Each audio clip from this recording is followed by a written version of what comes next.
Hello friends, अगर आप board exam 2024 में देने वाले हैं तो आपके मन में ये भी सवाल होगा कि खुद से बनाकर लिखे नंबर मिलेगा या नहीं। यानी कि अगर आपको क्वेश्चन का आंसर थोड़ा थोड़ा याद है और उसको खुद से बनाकर लिखना चाहते हैं तो उसका नंबर आपको कितना मिलेगा और कैसे लिखिएगा तो आपको अच्छा नंबर मिलेगा, वो इस वीडियो में आपको बताया जाएगा। तो चलिए अब वीडियो को शुरू करते हैं। यहाँ पे क्या है, खुद से बनाकर लिखे नंबर मिलेगा या नहीं। मेन सवाल आपका यही होगा कि अगर आप लोग खुद से बनाकर लिखते हैं तो वहां पे आपको नंबर मिलेगा या नहीं मिलेगा, और मिलेगा भी तो कितना नंबर मिलेगा, वो आपके मन में डाउट होगा। तो यहाँ पे कुछ पॉइंट्स हो अगर हम लोग समझ लेते हैं तो वहां से क्लियर हो जाएगा कि किस प्रकार से आप लोग लिखिएगा कि आपका पूरा नंबर मिल जाएगा। अपना से बनाकर लिखिएगा फिर भी आपको पूरा नंबर मिल जाएगा, लेकिन लिखने का तरीका क्या होना चाहिए वो इस वीडियो में आपको क्या किया जाएगा, एक्सप्लेन के साथ बताया जाएगा। इसलिए आप लोग वीडियो को अंत तक जरूर देखिएगा। अगर आपको एग्जाम में अच्छा नंबर लाना है तो ये वीडियो आप लोग अंत तक देखकर ही जाइएगा। तो चलिए पहला पॉइंट्स की ओर बात करते हैं। तो पहला पॉइंट्स मेरा क्या है, टॉपिक।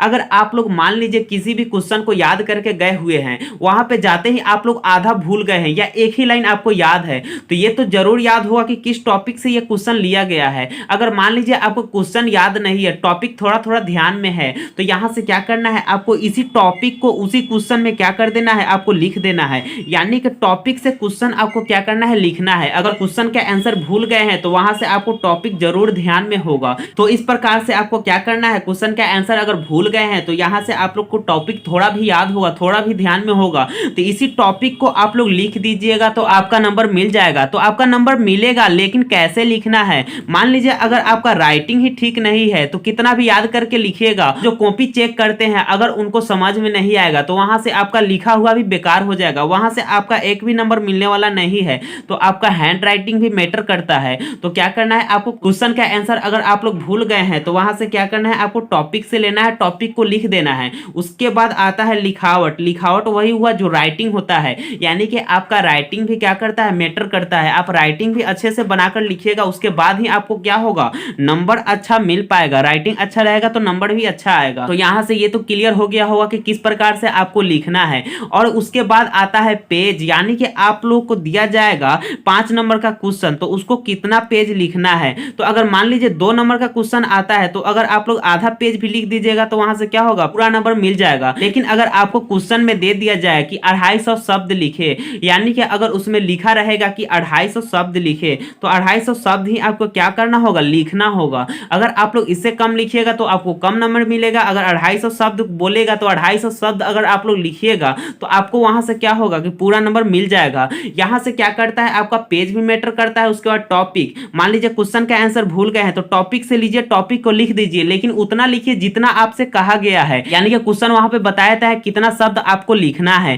तो इस प्रकार से क्या होगा, आपका नंबर नहीं कटेगा। यहां से आपको यह भी क्लियर हो गया होगा कि कितना पेज आपको लिखना है। पेज भी मैटर करता है। उसके बाद आपका राइटिंग भी होना चाहिए। अब उसके बाद बात आता है लिखना कैसे है, यानी कि लास्ट आपका सवाल ये भी होगा कि अगर मान लीजिए अपना से बनाकर लिख भी रहे हैं तो वहां पे लिखना कैसे है, ये भी आपके मन में सवाल होगा। तो इस सवाल का जवाब देते हैं। मान लीजिए अगर आपसे पूछ दिया जाए कि गांधी जी के बारे में लिखे, यानी कि गांधी जी के बारे में अगर लिखने के लिए बोल दिया जाएगा कि गांधी जी के बारे में लिखना है, वहां पे आप लोग राजेंद्र प्रसाद के बारे में लिख दीजिएगा तो यहां से आपका नंबर क्या होगा, काट लिया जाएगा, एक भी नंबर नहीं दिया जाएगा। तो यहां से क्या करना है, गांधी जी के बारे में अगर आपसे पूछा जा रहा है तो गांधी जी के बारे में ही लिखिए। अपना से ही बनाकर लिखिए, लेकिन गांधी जी के बारे में ही लिखिए। अगर इसी में आप लोग गांधी जी के बारे में लिखने के बजाय आप लोग राजेंद्र प्रसाद के बारे में लिख दीजिएगा तो वहां से क्या होगा, आपका एक भी नंबर नहीं मिलेगा। तो यानी कि इसका अर्थ नहीं हुआ कि आप लोग बनाकर लिखे तो आपका नंबर मिल जाएगा। गांधी जी के बारे में पूछा जाएगा तो आप लोग गांधी जी के बारे में लिखिए। अगर राजेंद्र प्रसाद के बारे में अगर पूछा जा रहा है तो आप राजेंद्र प्रसाद के बारे में लिखिए। यहाँ पे बच्चे लोग क्या करते हैं, यही मिस्टेक कर देते हैं। पूछा कुछ और जाता है क्वेश्चन में और जवाब उसका कुछ और दे देते हैं, और बोलता क्या है आकर कि हम पूरा पेज फुल करके आए हैं और हमको नंबर काट लिया गया है। तो ऐसा नहीं होता है। एग्जामिनर क्या होते हैं कि टॉपिक देखते हैं कहां से बच्चा लिखा है। अगर जो क्वेश्चन पूछा गया है उसी से रिलेटेड आपको बढ़ा चढ़ाकर जितना भी लिख दीजिएगा तो आपका